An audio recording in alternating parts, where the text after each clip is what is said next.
ఈ గురి కలిగి సేవ చేసేవాడు, బోధ చేసేవాడు, వాని బోధ, వాని సేవ, వాని పద్ధతి విధానం డిఫరెంట్గా ఉంటుంది.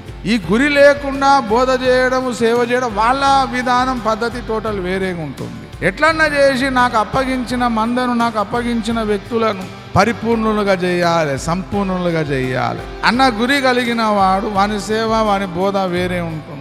ఎట్లన్నా చేసి నలుగురు పోగు చేసుకుందాం, బాగా డబ్బు సంపాదించుకుందాం, విశ్వాసులు నా మీద అలుగుతే వాడు నాకు కానికేడు ఇస్తాడు, నాకు దశం భాగం ఏడ ఇస్తాడు ఇక అని భయపడేవాడు, వాని సేవ, వాని బోధ వేరే ఉంటుంది. పౌలు వలె ఎట్లన్నా చేసి సంపూర్ణునిగా చేయాలనుకున్నవాడు, వాడు దేవుని రోషం, పౌరుషం కలిగి ఉంటాడమ్మా. పిలిచింది నువ్వు కాదురా, దేవుడు నన్ను పిలిచింది.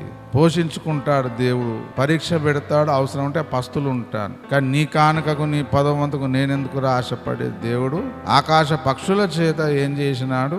తన ప్రవక్తను ఏలియాను పోషించుకున్నాడు.